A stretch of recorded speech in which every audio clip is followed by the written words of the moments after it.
Bismillahirrahmanirrahim. Today we are going to start with Islamic law of inheritance.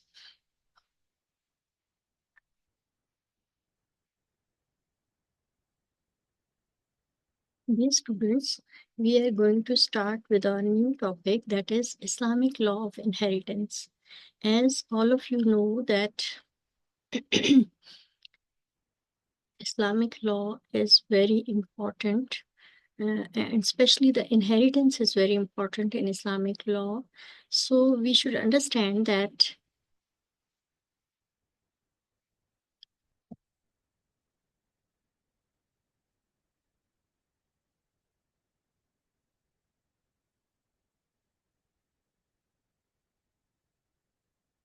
when there is a hadith stating, learn the laws of inheritance and teach them to the people, for they are one half of useful knowledge. It is stated that it is very important to know about the law of inheritance because it is one half of the useful knowledge as well. Let's see how we are going to distribute the expenses, the assets which are left behind by the deceased. First of all, from that asset, we will pay the funeral expenses, then his debits, and execution of his will also be from his expenses, and distribution of remaining estate among the heirs according to Sharia. We will learn today that how this distribution is going to be done. According to verse of Holy Quran, it is stated that it is not for a believer man or woman, when Allah and His Messenger have decreed a matter, that they should have any opinion in their decision. And whoever disobeys Allah and His Messenger has indeed strayed into a plain error. A very renowned professor, Almeric Rusmi. He was from 1825 to 1899. He wrote some words about Islamic inheritance. He said that Muslim law of inheritance comprises beyond question the most refined and elaborate system of rules for the devolution of property, and that is known to be civilized world. That not only Muslims but also non-Muslims admitted that this is a very, very clear distribution of the property, which everybody should know that the remaining assets of the deceased how they should be distributed among the rest of the heirs. This is a Quranic verse which states that just as there is a share for men in what their parents and kinsfolk leave behind, so there is a share for women in what their parents and kinsfolk leave behind, be it little or much, a share ordained by Allah. There is a misconception among the people that people say that there is no portion for women or daughters in the Islam in the property, but Islam lays a stress upon that. There is a special portion for the heirs who are females. There is another verse of Surah Nisa. If other near of kin, orphans, and needy are present at the time of division of inheritance, give them something of it and speak to them kindly. Islam lays a special attention towards those persons, those children who are orphans.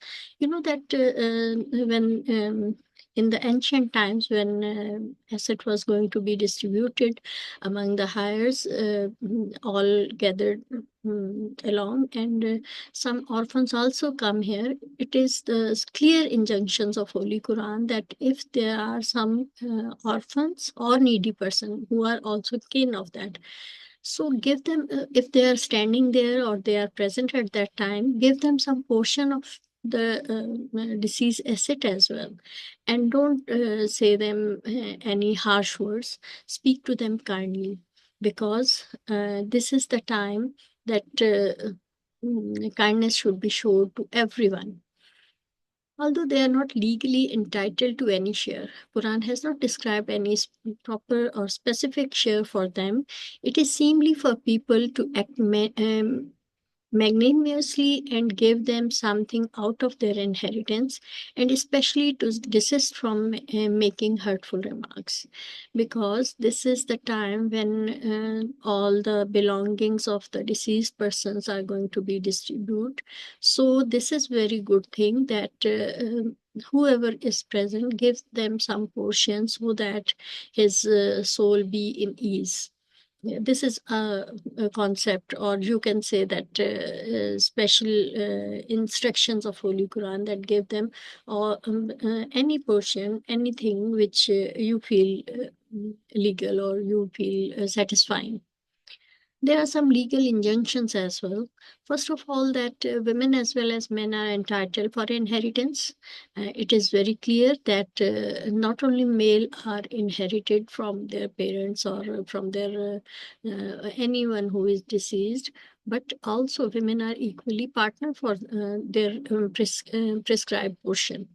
Second, that inheritance, however merged, it must be or should be distributed. Some people say that there was not a great property, there was a very few amount or any belonging. So how can it be distributed? No, this is the order of Allah that whatever, even a smallest thing, you should distribute it. This verse indicates, third thing which this verse indicates, that the law of inheritance is applicable to all kinds of property, movable and immovable, agricultural, industrial, and so on. So one thing you should keep in mind, that there are a lot of things, especially in property, when you come to know that he owns some property, and property is divided into two types: movable and immovable.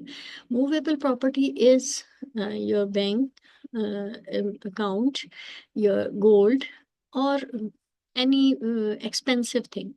And immovable property is your plots, your houses, your place, whether it is agricultural, industrial, or anything which has some value.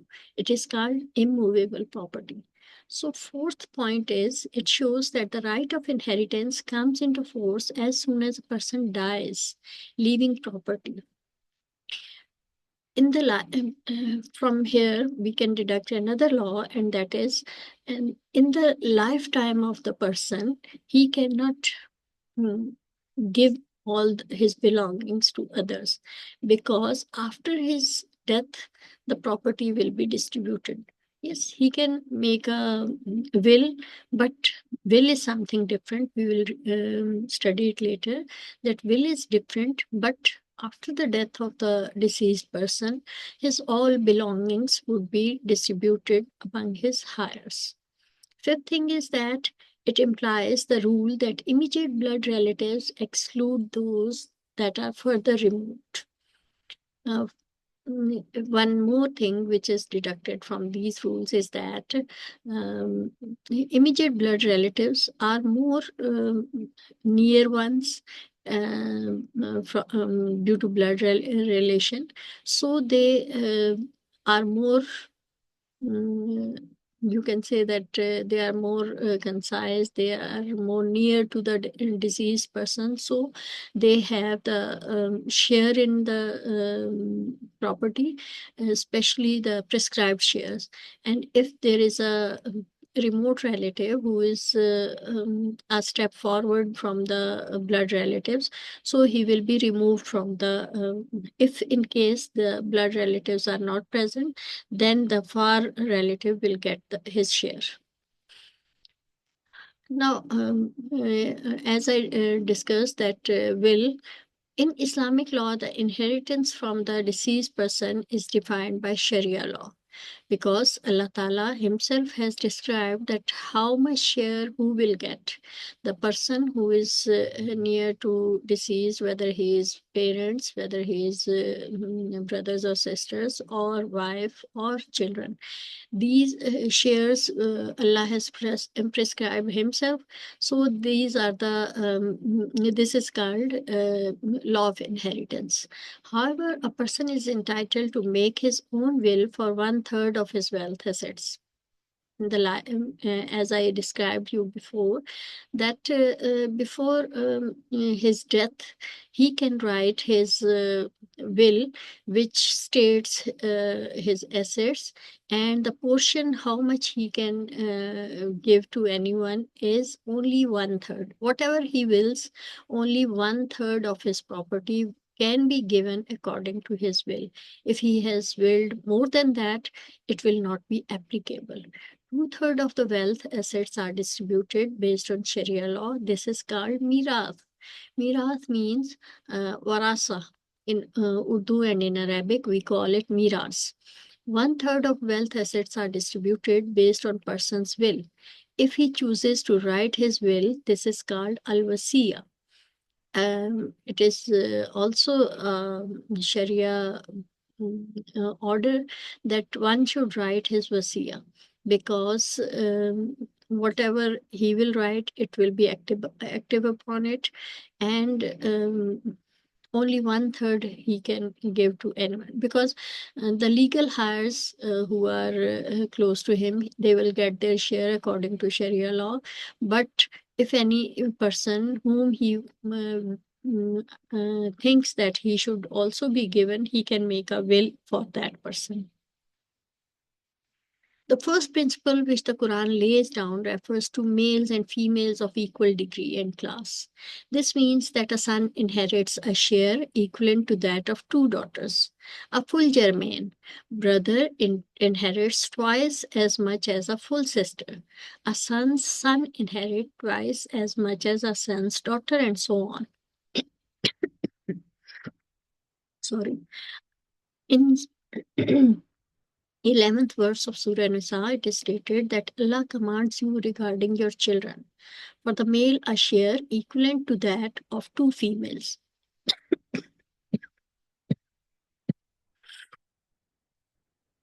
This principle is, however, not universally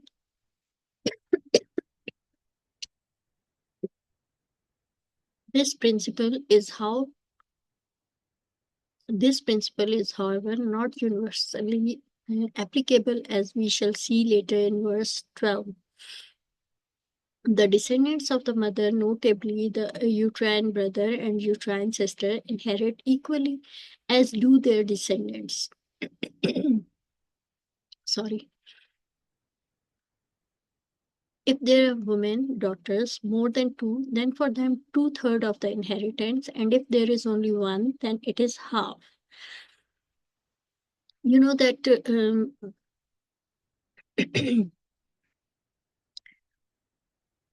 certain heirs, refers to as primary heirs, are always entitled to a share of the inheritance. They are never totally excluded. They are considered as primary heirs. Who are primary heirs? Father, mother, husband, wife, daughter, mother. These 6 persons are called primary heirs. All remaining heirs can be totally excluded by the presence of other heirs. We shall see the conditions in which the remaining persons, how they exclude the other persons. We shall discuss one by one. There are several rules of exclusion which determine the exclusion of some heirs by the presence of others. In brief, a person, that is a brother, who is related to the deceased through another, that is father, is excluded by the presence of the later. Understand? A person who is a brother, who is related to the deceased through another, through a father, is excluded by the presence of the later. If father is present, then brother will not get anything. An individual nearer in degree proximity to the deceased excludes the one who is remoter Within the same class of heirs, son includes all grandsons. If the son is present, then grandson will not get anything because the share of the son is determined in Sharia, not the share of grandson. Full blood excludes half blood through father. Son of a full brother will exclude a consanguine brother, but not a uterine brother. The majority view is that the full and consanguine brother is not excluded by the paternal grandfather. However, the Hanafi fiqh allows the paternal grandfather to totally exclude the agnatic siblings. Heirs may also be prevented from inheriting by disqualification.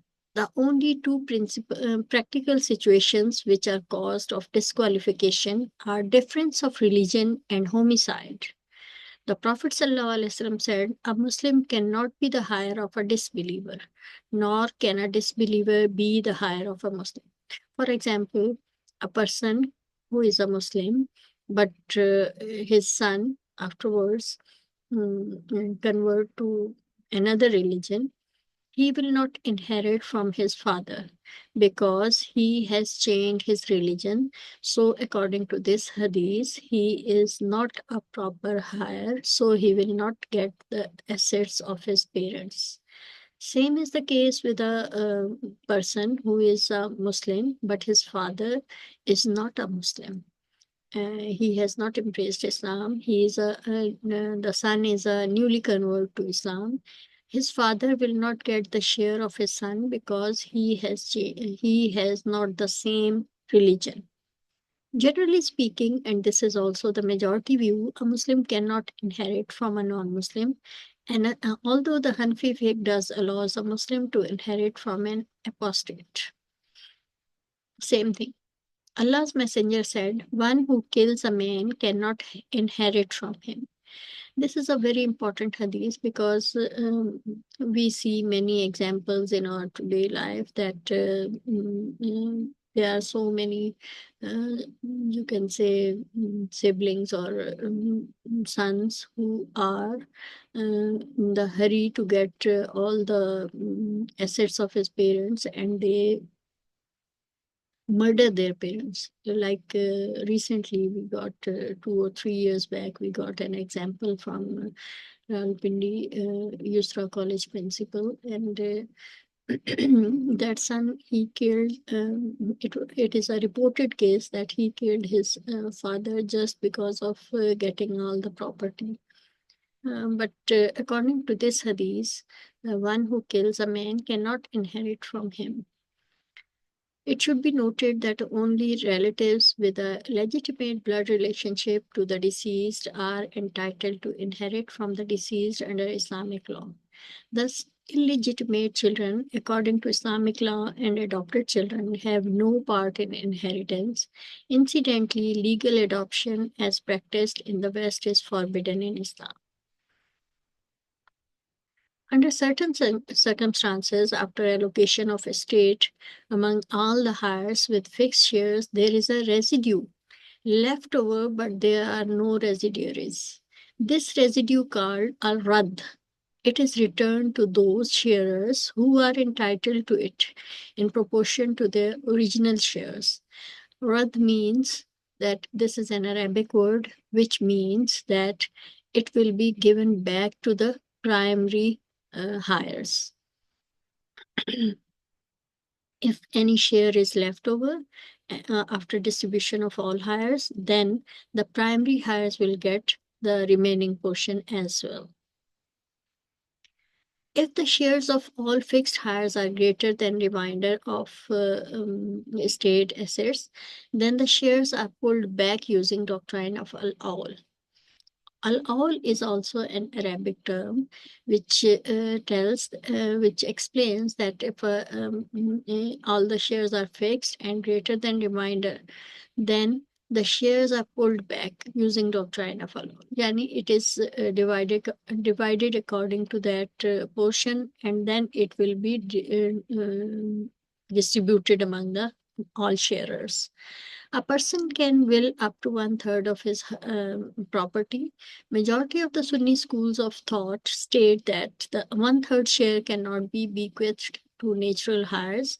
However, others, including the Shia school, disagree with this limitation, that they can use it.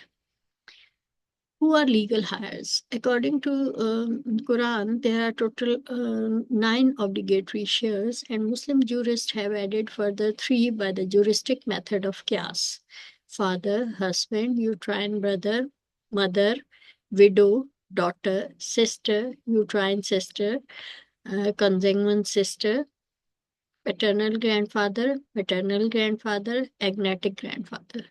Uterine sister means a sister who is the daughter of mother but not the daughter of father. Consanguine sister is that sister who is the daughter of the father but not the daughter of mother. You can say that their mother is someone else, and uterine sister, their father is someone else. That's why they will get only the share of their uterine sister will get the share of her mother, and consanguine sister will get the share of their father. This is a verse 11, which is very important, which describe all the shares of inheritance. We will understand it by reading it. Allah thus commands you concerning your children, that Allah gives you detail, hukam, order, that you should understand about your children. The share of the male is like that of 2 females. Male will get 2 portions, while female will get 1. If the heirs of the deceased are more than 2 daughters, they shall have 2/3 of the inheritance. And if there is only 1 daughter, then she shall have half the inheritance. If the deceased has any offspring, each of his parents shall have a sixth of the inheritance. Means 1/6. Father and mother will be the sharer of 1/6. And if the deceased has no child and his parents alone inherit him, then 1/3 shall go to his mother. And if the deceased has brothers and sisters, then 1/6 shall go to his mother. All these shares are to be given after payment of the bequest he might have made or any debts outstanding against him. In the beginning, we discussed there are 3 or 4 things which should be given before the assets of the deceased distribution.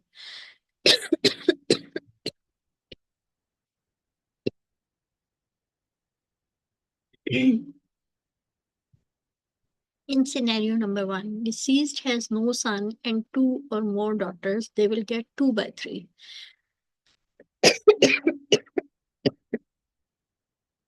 Sorry. If only 1 daughter, she will get half.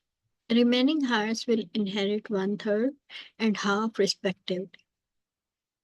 If the deceased has parents, each one of them will get 1/6. If she has children, or a son, daughter, grandson, granddaughter, and remaining property is 2/3, they will be inherited by rest of the heirs. This is verse number 12 of Surah Nisa, which states, and to you belongs half of whatever has been left behind by your wives if they die childless. If a person leaves behind, let's suppose 20,000 rupees, then his wife will get 10,000 because it is half. But if they have any children, then to you belong a fourth of what they have left behind. If they have any children, then the wife will get 1/4. After payment of the bequest, they might have made or any debts outstanding against them. And of them belongs a fourth of what you leave behind. Wife will get fourth, 1/4 portion if they don't have child. And if you have any child, then to them belongs 1/8 of what you have left behind. Here we understand that if there are children and the assets of wife is there, then 1/4 will get husband and rest of the things will be given to his children.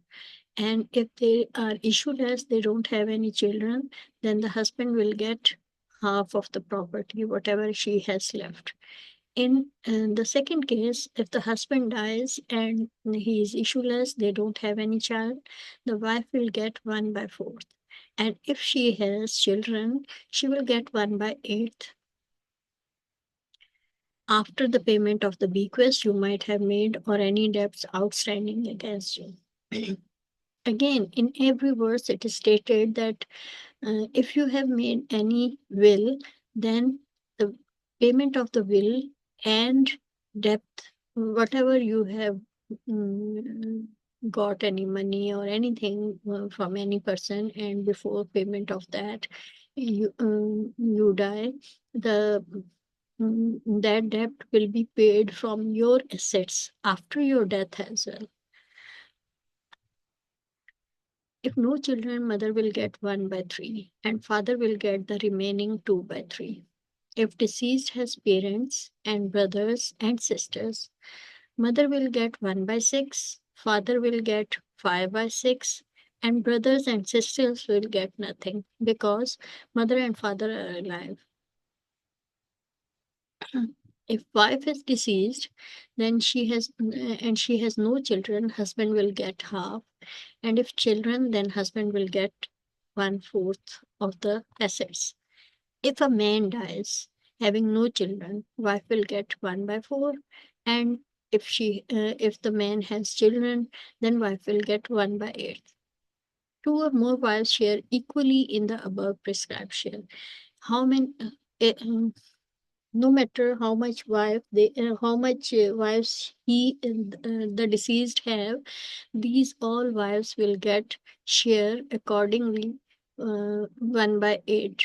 They will share in 1/8. And if the man or woman has no heir in the direct line, but has a brother or sister, then each of these shall inherit 1/6. But if they are more than two, then they shall inherit 1/3 of the inheritance. After the payment of the bequest that might have been made or any debts outstanding against the deceased, providing that the bequest causes no injury. This is a commandment from Allah. Allah is all knowing, all forbearing. Prophet ﷺ said that even if a man worked all his life like the men of paradise, yet ended his lives according record by making a wrongful bequest, he would be consigned to hell. You know that there are some persons who are very much practicing Muslims, and they do all the all their practices according to Quran and Sunnah. Their whole life is very beautiful according to Islam, but at the end they make a mistake, and that mistake is they make a wrongful bequest. That here, according to this hadith, it is stated that he would be consigned to hell because uh, he has not given the right persons their share, and he gave his assets to a wrong person. Such an act of deliberate injury and calculated effort designed to deprive people of their due rights is always a sin, but it is mentioned by God, particularly in the case of Kalala. If a person dies who has neither descendant nor neither descendant nor ascendants, and he has a uterine brother or a uterine sister, each one of them will have 1/6. Kalala, as it is stated, kalala is an Arabic term, which means that if a person dies and he is not married, he don't have parents as well, so his property will be distributed among his brothers and sisters. He or she have a uterine brother or uterine sister, each one of them will have 1/6. But if the uterine brothers and sisters are more than that, then they are shared in 1/3 equally. The remaining 5/6 or 2/3 will be distributed in remaining heirs. The uterine siblings only inherit in the absence of any descendants or ascendants. However, uterine siblings are not excluded by the mother because their mother is present, so they will be given their share. If a man dies who has neither ascendant nor descendant and has a sister, she will get half portion. If a woman dies whose ascendants or descendants, his brother will be the sole heir of her property in case she does not have any other heir like husband. If a woman who is not married, she dies, her brother will get all his property. Only the brother will be the person who will be the who will get all the shares, all the property, whatever she owns. If she leaves her husband, after giving due share to the husband, remaining will be given to his brother. Okay? After giving due share to the husband will get, if they have children, the property will be distributed to their children. But if she don't have any child, the husband will get 1/2 and remaining will be given to the brother. If she has 2 or more sisters, they will inherit 2/3. If she has several brothers and sisters, brothers will get double of their sisters. It will be distributed according to brothers and sisters. In the absence of any daughters, this rule is applicable to agnatic granddaughters, sons' daughters. The agnatic granddaughters has been made a Quranic heir by Muslim jurists by analogy. If there is only a single daughter or agnatic granddaughter, her share is a fixed 1/2. If there are 2 or more daughters or agnatic granddaughters, then their share is 2/3. Son always gets his share as a residuary. What is residuary? You should know that residuary means remaining portion. After all the primary heirs with fixed share have been given their allotted share, then the residue is given to the son. If there is a daughter, then son and daughter both share as residuaries. Then Allah Ta'ala himself is stating that these are the bounds set by Allah. Allah will make the man who obeys Allah and his messengers enter the gardens beneath which rivers flow. He will abide there forever. That is the mighty triumph. After explaining these all things and stating the importance of inheritance and stating the real portions of the for the inheritance, Allah himself is stating that whoever will take care of these boundaries, he will be entered in paradise and he will live there forever. So it is very important for us to understand that paying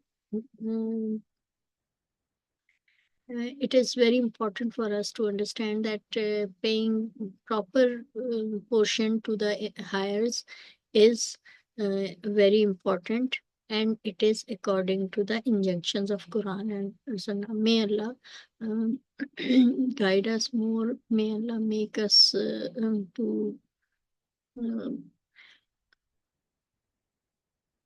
may Allah help us to act upon these all injunctions.